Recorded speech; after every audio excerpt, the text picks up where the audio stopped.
राधे राधे दोस्तों।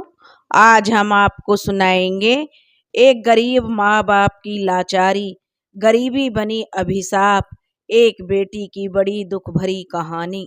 अगर आप हमारे चैनल पर नए हैं तो प्लीज हमारे चैनल को सब्सक्राइब करें, वीडियो को लाइक करें और शेयर करें। माधवपुर गांव में किशन अपनी बीवी और बच्चे के साथ रहता था। किशन की पत्नी का नाम निर्मला और बेटी का नाम मीनू था। किशन जो अपने बच्चों को बहुत प्यार करता था। किशन और निर्मला ने बड़े प्यार से मीनू को पालते थे। किशन जब छोटा था तो उसके पिता शराब पीकर उसकी माँ को मारा पीटा करते थे। कमाना तो जैसे उसके पिता जानते ही नहीं थे। किशन की माँ ही बीड़ी के कारखाने में काम करके जैसे तैसे पैसे कमाती थी, पर उसका पिता जबरन उससे पैसे छीनकर शराब के नशे में उड़ा देता था। इसलिए किशन ज्यादा पढ़ लिख नहीं पाया था। वह छोटी सी उम्र में ही मेहनत करना सीख गया था। वह चाहता था हमारी वजह से बच्चों का भविष्य खराब न हो। किशन हर दम अपने बीवी बच्चों को खुश रखना चाहता था। शादी ब्याह हो या कोई चुनाव जीत गया हो, किसी के घर नन्ना मेहमान आए हो या किसी खुशी के मौके पर किशन हर वक्त वहां मौजूद रहता था।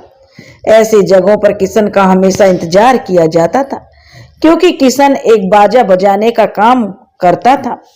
वह एक बैंड बाजा पार्टी के लिए काम करता था।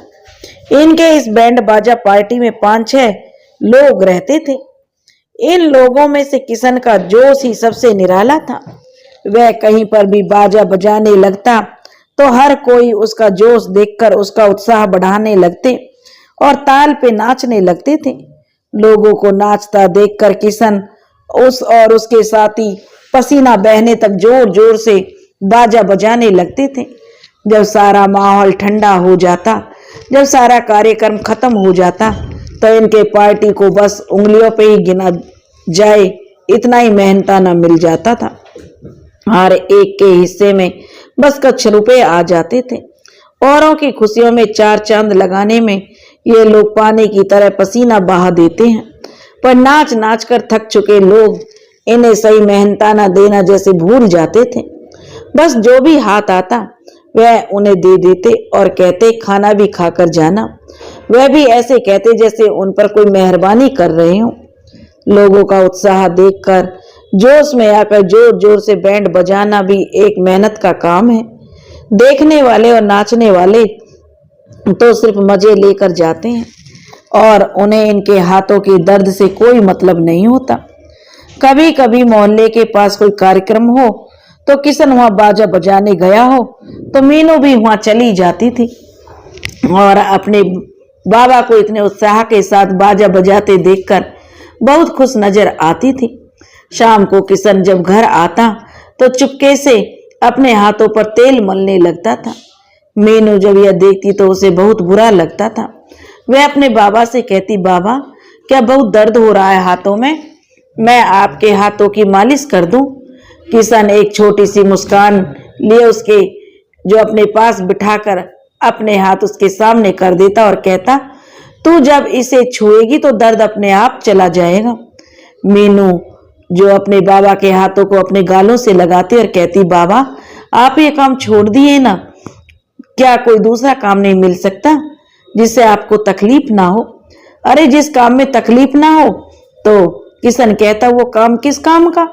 यदि इंसान बिना किसी तकलीफ के काम करेंगे मीनू, तो उस काम की ना तो कोई कदर होगी ना ही उससे पैसे कमाएंगे। किशन मीनू के सर पे हाथ फेरते हुए उसे समझा देता। अंदर चूल्हा फूंकती निर्मला गुस्से में आकर गरज पड़ती, अरे ऐसा वैसा काम ना करेंगे तो खाएंगे क्या, और तुम्हारी पढ़ाई का जो फिजूल खर्चा होता वो कहां से लावेंगे। निर्मला थोड़ी कठोर दिल की थी। वह लड़का चाहती थी। वह किशन से हमेशा दूसरी औलाद के बारे में सोचने के लिए कहती थी, पर किशन अपनी हालातों को बेखूबी जानता था। वह नहीं चाहता था कि अपने गरीबी की वजह से उनकी औलादों को तकलीफ हो।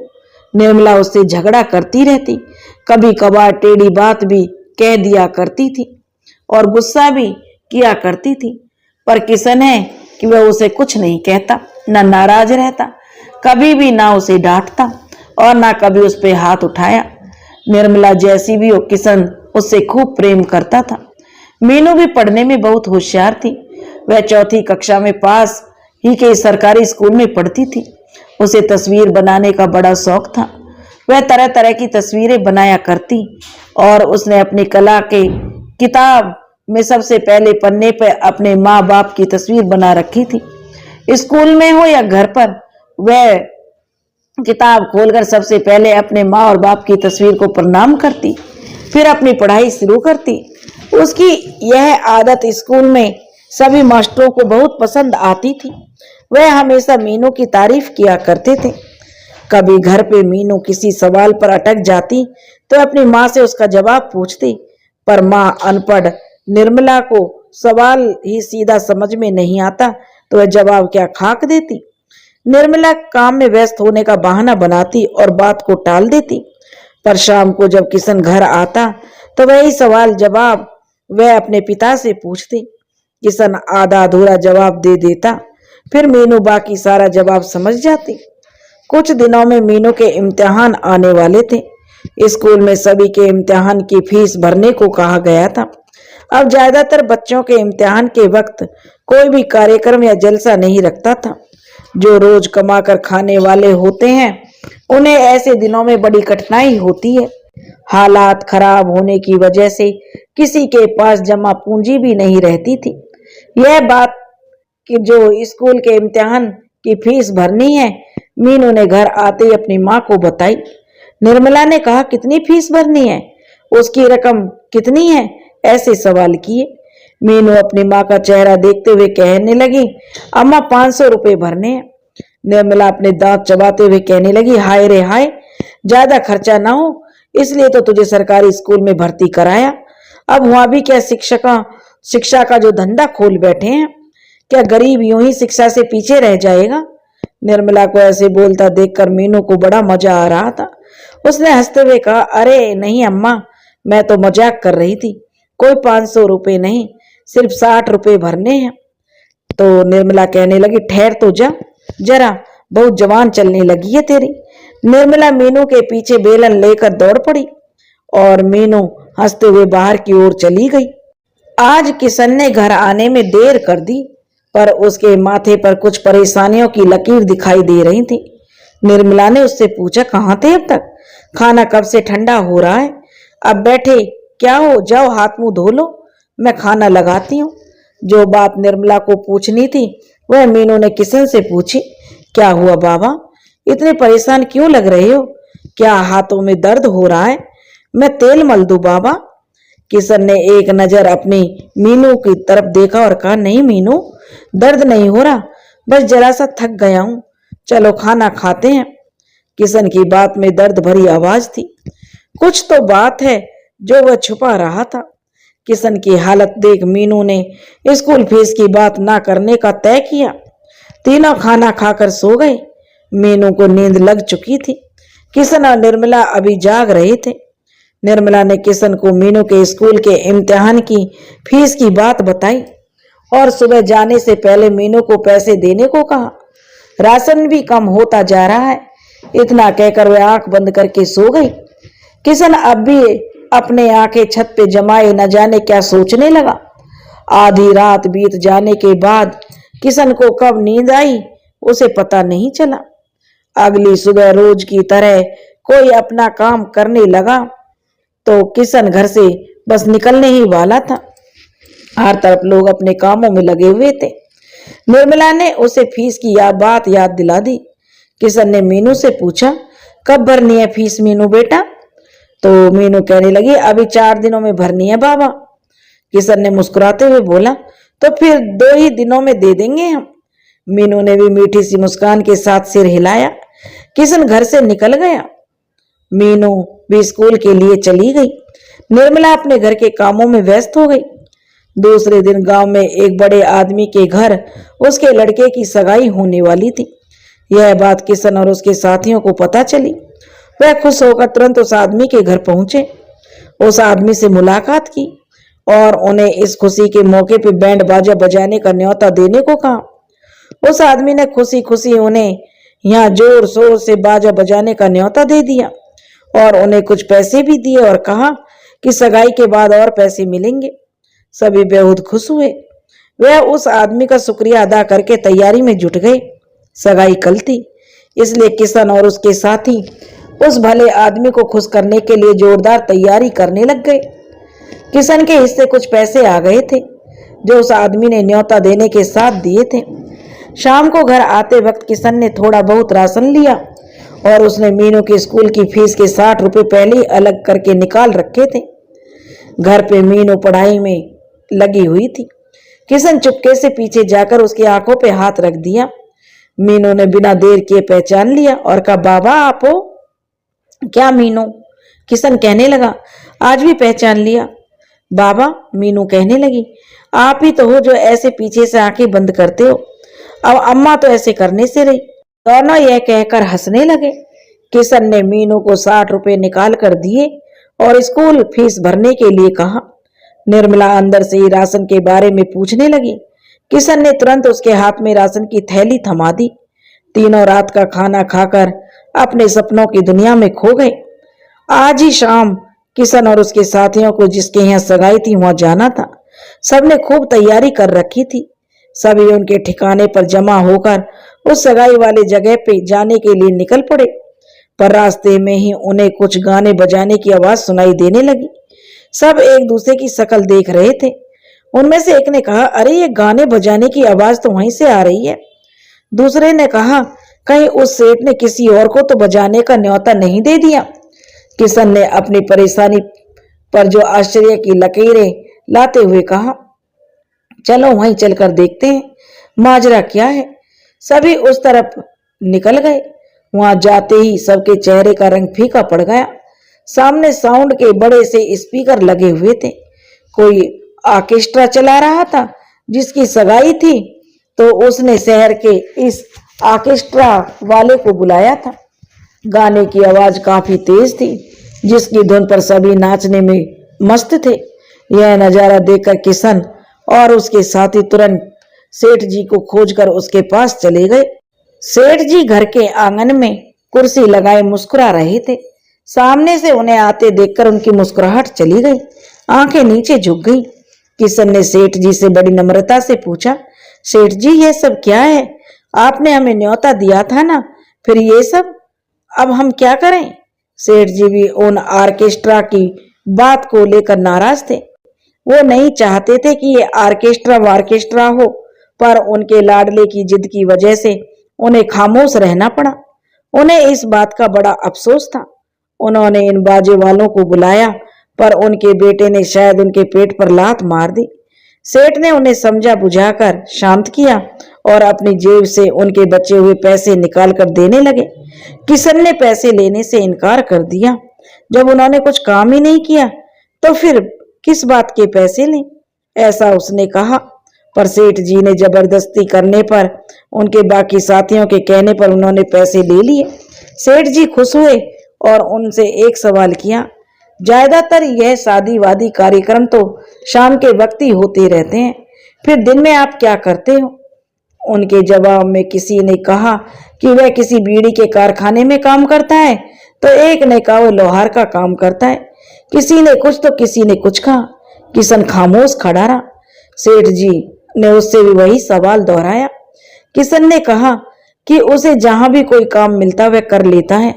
किशन एक अनाज के गोदाम में बोरियां उठाने का काम करता था, इसलिए उसके हाथ दर्द करने लगते थे। सेठ जी ने सभी को खाना खाकर जाने का आग्रह किया, पर खाने की बात को किशन ने मना करने लगा। उसने सोचा कि वह यहाँ बैंड बाजा बजाने के जरिए से आए थे, वो तो कर ना सके। अब ऐसे में हम खाना खाने बैठ जाएंगे तो लोग क्या सोचेंगे, इसलिए सभी ने खाना खाने से इनकार कर दिया और वहां से जाने लगे। सेठ जी ने किशन को आवाज लगाई और अपनी तरफ बुलाया और कहा कि मेरे घर के पिछले हिस्से में छोटा सा बगीचा है, वहां अक्सर घास काटने के लिए एक माली की जरूरत होती है। क्या तुम वो काम करोगे?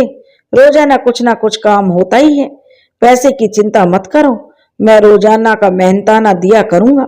किशन को और क्या चाहिए था, उसने तुरंत हामी भर दी। और उस सेठ जी का शुक्रिया अदा करने लगा। सेठ जी ने उसके कंधे पे थपथपाया और कहा कि उसके कुछ भी मेहनत करने की लगन से वह बहुत खुश हुआ है। बस ऐसे ही मेहनत करते रहो, ऊपर वाला उसका फल हमेशा देगा और अच्छा फल देगा। दोनों की बातें खत्म होने के बाद किशन वहां से चला गया। सेठ जी भी बेटे की सगाई के कामों में लग गए। रात को किशन जब घर आया तो बहुत खुश नजर आया। निर्मला ने किशन का चेहरा देखते ही कहा, क्या बात है, आज जल्दी आ गए और खुश भी लग रहे हो। गाना बजाना जल्दी खत्म हो गया क्या? किशन बड़ी नरमी से कहने लगा, आज तो कमाल हो गया, करने को कुछ गए थे, हो कुछ गया। निर्मला ने भी बड़ी उत्सुकता से पूछा, क्या हुआ, कुछ गड़बड़ हुई क्या? खैर वो जाने दो, अब आगे से सब ठीक होगा, किशन ने कहा। इतना कहकर वह मुंह हाथ धोने चला गया। निर्मला भी खाना निकालने लगी। मीनू अपने पड़ोस की सहेली के घर से आ गई थी। किशन सुबह 8 बजे ही घर से निकल गया। उधर सेठ जी के घर, जिनका नाम द्वारका दास था, वहां जाकर वह सेठ जी से मिला। उन्होंने किशन से कहा, इतनी जल्दी आ गए, इस बात की तारीफ की और उसे अपना पूरा बगीचा दिखाया। फिर उसे काम समझाकर चले गए। बगीचा तो देखने में बड़ा था और काम भी ज्यादा था। किशन काम पर लग गया। उसने बड़ी मेहनत से पूरे दिन में लगभग आधे से ज्यादा घास काट कर साफ कर दिया। उसकी जगह अगर कोई और होता तो पूरे दिन वह सिर्फ आधा बगीचा ही साफ किया होता। शाम के वक्त किशन काम खत्म करके सेठ जी के पास गया और बताया कि सेठ जी आज का काम खत्म हुआ। सेठ जी बड़े खुश हुए। उसने एक ही दिन में घास काटकर साफ कर दिया। उन्होंने अपनी जेब में हाथ डालकर 50 रुपए उसे देने लगे, पर किशन पैसे लेने में हिचकिचा रहा था। यह देख सेठ जी को लगा शायद ये 50 रुपए कम लग रहे हैं, इसलिए सेठ जी ने उसे कहा, ये लो, यह तो इनाम है। उन्होंने दोबारा जेब में से जो रुपए निकाले और किशन को दे दिए। अब किशन ने हाथ में कुल 120 रुपए थे, जो उसके लिए काफी थे। इतना मेहनताना उसे कभी नहीं मिला। उसने सेठ जी का शुक्रिया अदा किया और कल और क्या काम करना है उसके बारे में पूछा। सेठ जी ने मुस्कुराते हुए कहा, कल आने के बाद बताता हूँ। किशन अब खुशी खुशी घर की ओर निकल गया। उसने घर जाते हुए कुछ राशन और मीनू के लिए जलेबी और मुरमुरे खरीद लिए। मीनू को वह बहुत पसंद थे। कुछ पैसे अब भी बचे थे, जो घर जाकर किशन ने निर्मला के हाथों में थमा दिए, और सारा सामान भी। निर्मला खुश हो गई। मीनू भी अपनी पसंद की जलेबी और सेब मुरमुरा देखकर खुश हो गई। आज बड़े दिनों के बाद किशन ने कुछ खाने को लेकर आया था। वह दोनों को खुश देखकर बड़े सुकून की सांस ले रहा था। 3-4 माह ऐसी खुशी से गुजर गए। एक दिन मीनू स्कूल में खाने की छुट्टी में खाना खाकर खेल रही थी। अचानक वह जोर से हाँफने लगी। उसे चक्कर आने लगा और गिर गई। साथ खेल रहे बच्चों ने स्कूल के शिक्षकों को तुरंत उसकी खबर दी। अध्यापकों ने मीनू को तुरंत नजदीक अस्पताल में भर्ती कराया। किशन और निर्मला को इसकी तुरंत जानकारी दी गई। निर्मला घर और किशन सेठ जी के यहाँ काम से दोनों अपना सारा काम छोड़कर दौड़े दौड़े अस्पताल आ गए। निर्मला पहले पहुंच चुकी थी। मीनू को डॉक्टर साहब अंदर के कमरे में देख रहे थे। निर्मला पड़ोस की देव की भाभी, जो निर्मला के साथ आई हुई थी, वे दोनों बाहर बैठी थी। तभी वहां किशन हाँफते हुए आया और निर्मला ने उसकी तरफ देखा और आंसू निकलने लगे उसके। वह किशन से लिपट कर रोने लगी और कहने लगी, देखिए ना हमारी मीनू को क्या हो गया है, वो आंख नहीं खोल रही है, ना कुछ बोल रही है। किशन ने निर्मला को तसल्ली देने लगा और कहा, अरे पागल, रोती क्यों है, कुछ नहीं होगा मीनू को। बच्चे अक्सर ऐसे बीमार हो जाते हैं, गिरते पड़ते रहते हैं, अभी दौड़ते हुए बाहर आ जाएगी अपनी मीनू।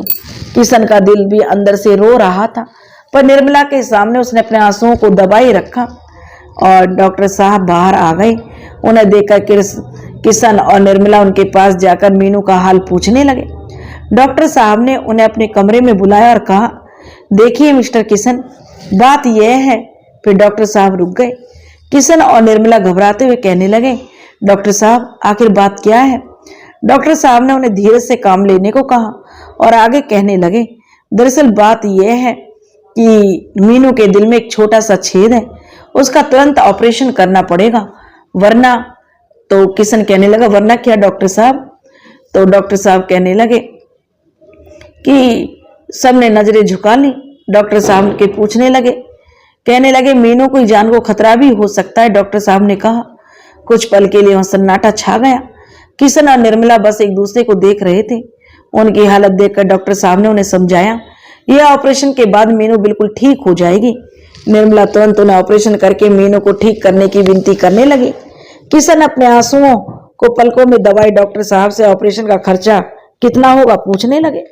डॉक्टर साहब ने उन्हें ऑपरेशन का कुल खर्चा 20 से 30 हजार बताया, जिसे सुनकर किशन डॉक्टर साहब को बस देखता रह गया और निर्मला तो जोर जोर से रोने लगी। किशन जैसे तैसे निर्मला को चुप करने लगा और डॉक्टर साहब से कहने लगा, डॉक्टर साहब आप मीनू को कैसे भी करके ठीक कर दीजिए, मैं कहीं से भी कुछ भी करके पैसों का इंतजाम कर दूंगा, आप बस मेरी बच्ची को ठीक कर दीजिए। किशन और निर्मला जहां मीनू को रखा था वहां उसे देखने गए। मीनू चारपाई पे ऐसे सोई हुई थी कि मानो जैसे कुछ हुआ ही नहीं। किशन और निर्मला मीनू के करीब जाकर बैठ गए। किशन मीनू के सिर पे हाथ फेर रहा था। निर्मला मीनू का एक हाथ पकड़कर रो रही थी। कुछ देर में मीनू अपने हाथ हिलाने लगी। धीरे धीरे उसने आंखें खोल रही थी। किशन ने मीनू को देखा और निर्मला को इशारे से आंसू पोंछने को कहा। मीनू ने आंखें खोली तो सामने अपने माँ और बाबा को पाया। उसने इधर उधर देखा तो वह समझ गई कि वो अस्पताल में है। उसने कहा, अम्मा बाबा मैं फिर कभी स्कूल में भागम भाग नहीं करूंगी, ऐसे खेलते ही मैं गिर गई थी। किशन अपने आप को संभालते हुए मीनू के सर पे हाथ फेरते हुए कहने लगा, कुछ नहीं बेटा, तुम्हें कुछ नहीं हुआ, थोड़े दिन में तुम पहले जैसा खेल कूद पाओगी। निर्मला अपने आंसुओं को रोक नहीं पाई। उसने मीनू का हाथ अपने गालों पे लगाया और फिर उन्हें चूमने लगी। आज अम्मा को क्या हो गया? मीनू ने पूछा। बाबा बड़ा प्यार आ रहा मुझ पर। अरे अम्मा कुछ नहीं हुआ है मुझे, जल्दी से घर ले चलो ना, मीनू अपने माँ बाबा को देखकर कहने लगी।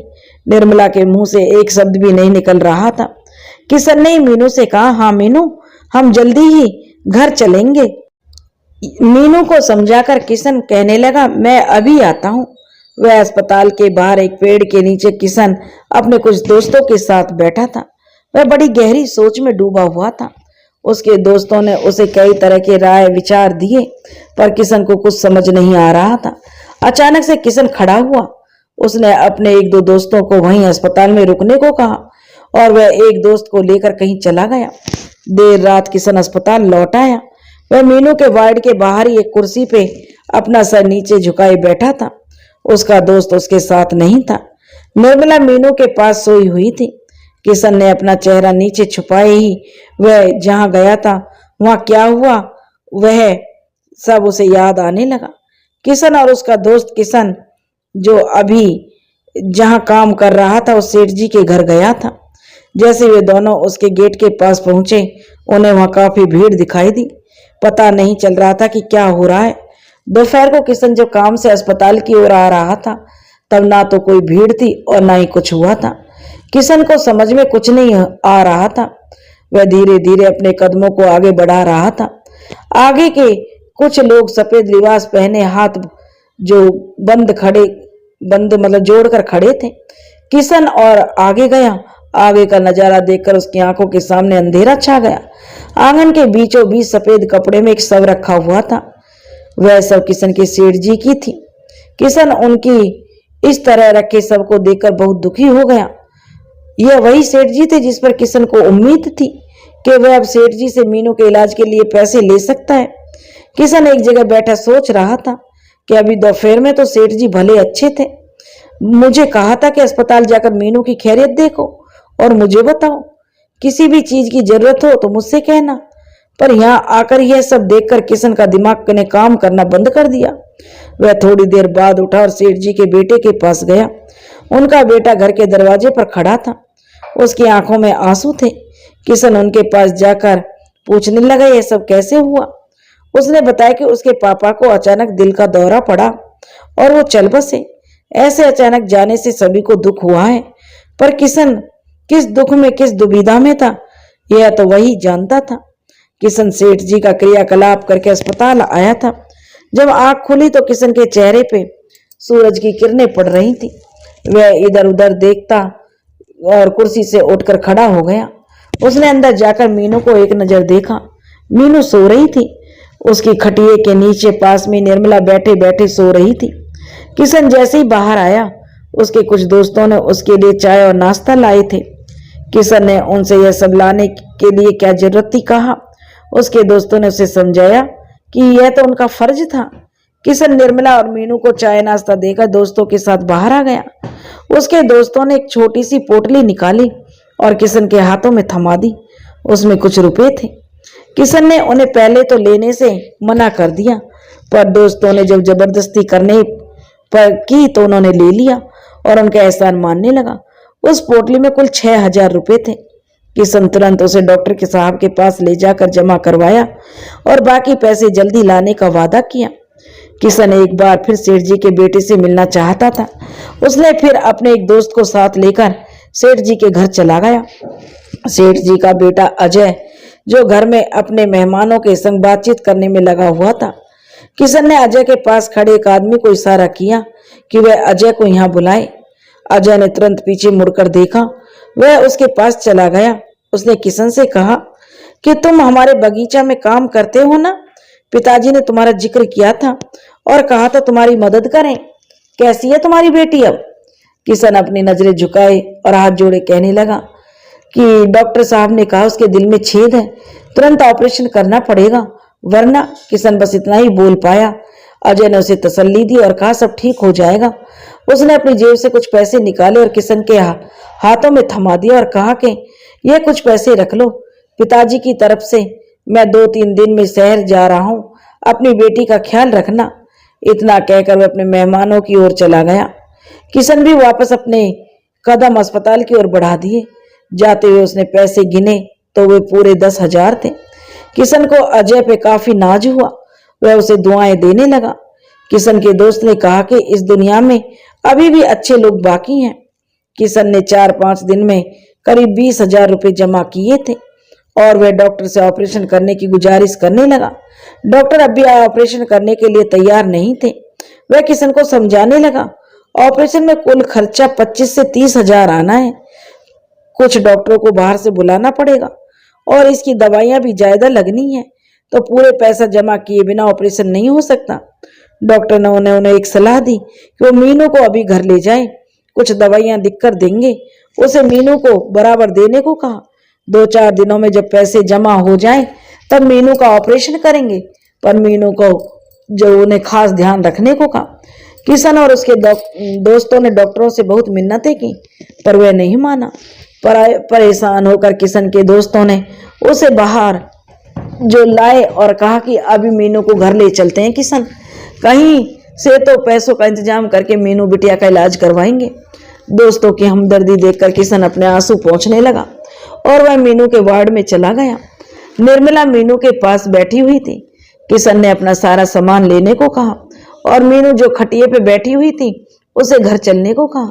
निर्मला कहने लगी, ऐसे अचानक, ऐसे कैसे घर क्यों जा रहे हैं? मीनू का तो अभी इलाज भी नहीं हुआ। किशन ने उससे कहा कि वह घर चलकर सब बता देगा। निर्मला मान नहीं रही थी। मीनू तो कब से घर जाने को बेताब थी। वह तुरंत तैयार हो गई। किशन ने जैसे तैसे निर्मला को समझाया। डॉक्टर से बात करके मीनू को दवाइयां लेकर और मीनू को लेकर वो घर चल दिए। वह रात उनकी बेचैनी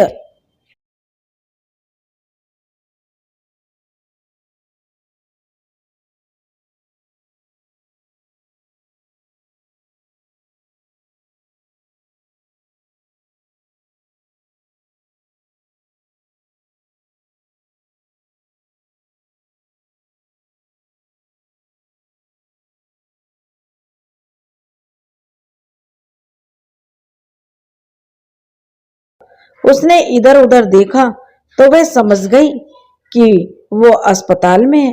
उसने कहा, अम्मा, बाबा, मैं फिर कभी स्कूल में भागम भाग नहीं करूंगी। ऐसे खेलते ही मैं गिर गई थी। किशन अपने आप को संभालते हुए मीनू के सर पे हाथ फेरते हुए कहने लगा, कुछ नहीं बेटा, तुम्हें कुछ नहीं हुआ। थोड़े दिन में तुम पहले जैसा खेल कूद पाओगी। निर्मला अपने आंसुओं को रोक नहीं पाई। उसने मीनू का हाथ अपने गालों पे लगाया और फिर उन्हें चूमने लगी। आज अम्मा को क्या हो गया? मीनू ने पूछा। बाबा, बड़ा प्यार आ रहा मुझ पर। अरे अम्मा कुछ नहीं हुआ है मुझे, जल्दी से घर ले चलो ना, मीनू अपने माँ बाबा को देखकर कहने लगी। निर्मला के मुंह से एक शब्द भी नहीं निकल रहा था। किशन ने मीनू से कहा, हाँ मीनू, हम जल्दी ही घर चलेंगे। मीनू को समझाकर किशन कहने लगा, मैं अभी आता हूँ। वह अस्पताल के बाहर एक पेड़ के नीचे किशन अपने कुछ दोस्तों के साथ बैठा था। वह बड़ी गहरी सोच में डूबा हुआ था। उसके दोस्तों ने उसे कई तरह के राय विचार दिए, पर किशन को कुछ समझ नहीं आ रहा था। अचानक से किशन खड़ा हुआ। उसने अपने एक दो दोस्तों को वहीं अस्पताल में रुकने को कहा और वह एक दोस्त को लेकर कहीं चला गया।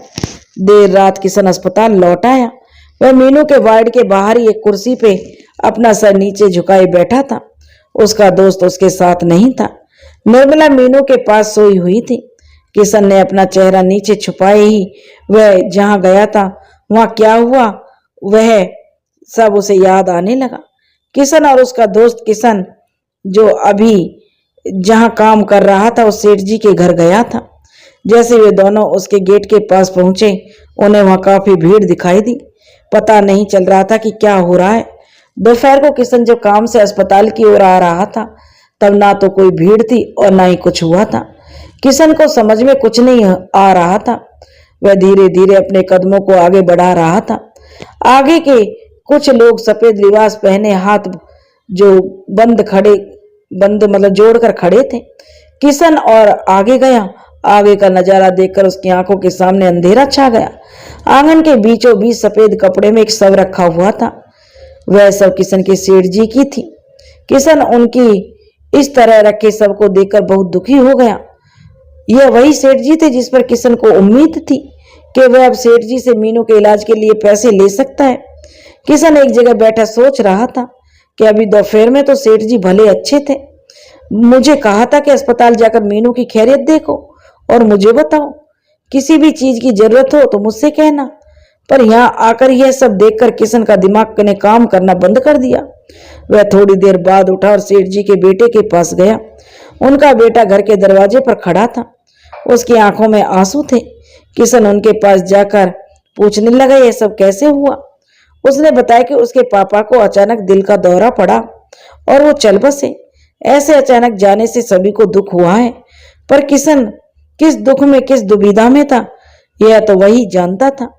किशन सेठ जी का क्रियाकलाप करके अस्पताल आया था। जब आंख खुली तो किशन के चेहरे पे सूरज की किरणें पड़ रही थी। वह इधर उधर देखता और कुर्सी से उठकर खड़ा हो गया। उसने अंदर जाकर मीनू को एक नजर देखा। मीनू सो रही थी। उसकी खटिए के नीचे पास में निर्मला बैठे बैठे सो रही थी। किशन जैसे ही बाहर आया, उसके कुछ दोस्तों ने उसके लिए चाय और नाश्ता लाए थे। किशन ने उनसे यह सब लाने के लिए क्या जरूरत थी कहा। उसके दोस्तों ने उसे समझाया कि यह तो उनका फर्ज था। किशन निर्मला और मीनू को चाय नाश्ता देकर दोस्तों के साथ बाहर आ गया। उसके दोस्तों ने एक छोटी सी पोटली निकाली और किशन के हाथों में थमा दी। उसमें कुछ रुपए थे। किशन ने उन्हें पहले तो लेने से मना कर दिया, पर दोस्तों ने जब जबरदस्ती करने पर की तो उन्होंने ले लिया और उनका एहसान मानने लगा। उस पोटली में कुल 6,000 रुपए थे। किशन तुरंत उसे डॉक्टर के साहब के पास ले जाकर जमा करवाया और बाकी पैसे जल्दी लाने का वादा किया। किशन एक बार फिर सेठ जी के बेटे से मिलना चाहता था। उसने फिर अपने एक दोस्त को साथ लेकर सेठ जी के घर चला गया। सेठ जी का बेटा अजय जो घर में अपने मेहमानों के संग बातचीत करने में लगा हुआ था। किशन ने अजय के पास खड़े एक आदमी को इशारा किया कि वह अजय को यहाँ बुलाए। अजय ने तुरंत पीछे मुड़कर देखा।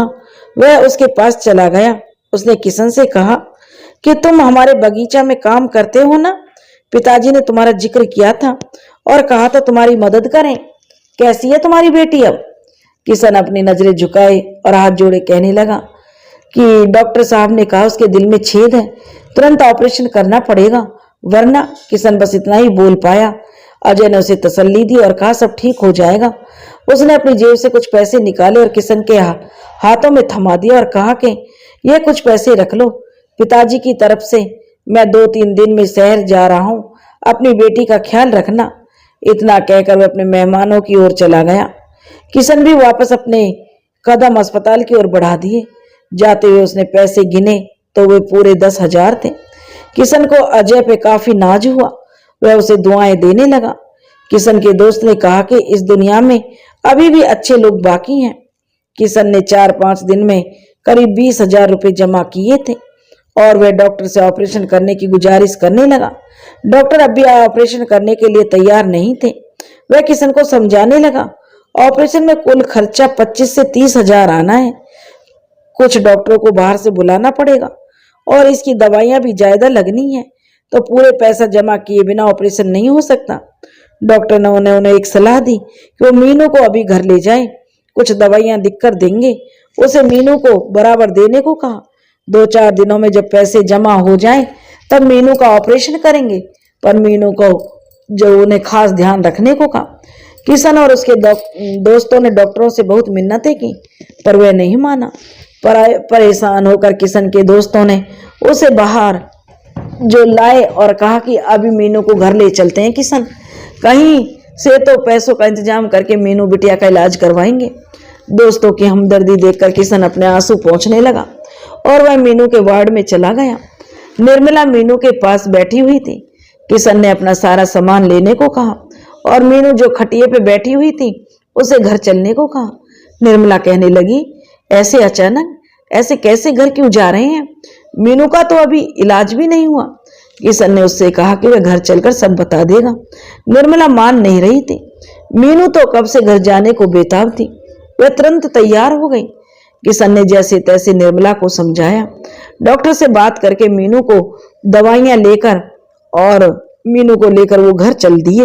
वह रात उनकी बेचैनी और फिक्र के साथ बीत गई, पर सुबह के पंछियों की चिल्लाहट के ने किशन को मीनू की सवेरे सवेरे उठकर पढ़ाई करने की आवाज सुनाई दे रही थी।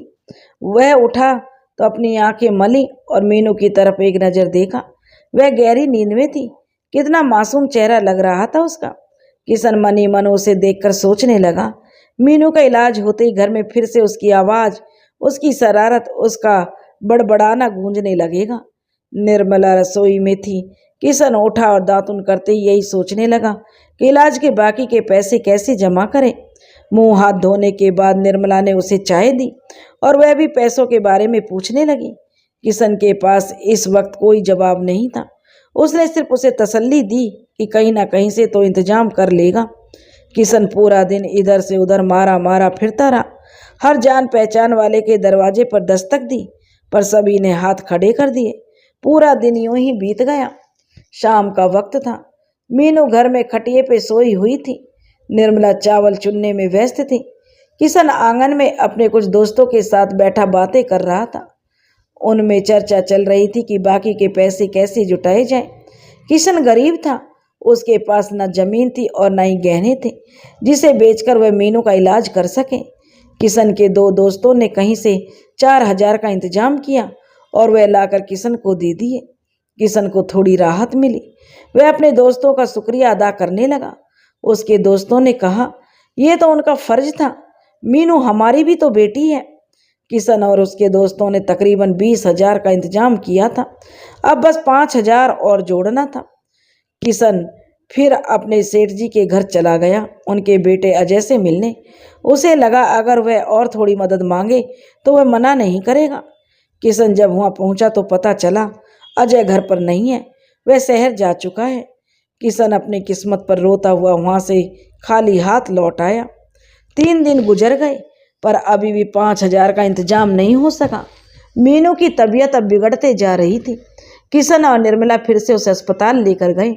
डॉक्टर ने उन्हें फौरन ऑपरेशन करने की सलाह दी, पर पूरे पैसे जमा नहीं करने के बाद डॉक्टर ने फिर दवाई दी और उसे घर जाने को कहा। दूसरे दिन फिर मीनू को सांस लेने में तकलीफ होने लगी।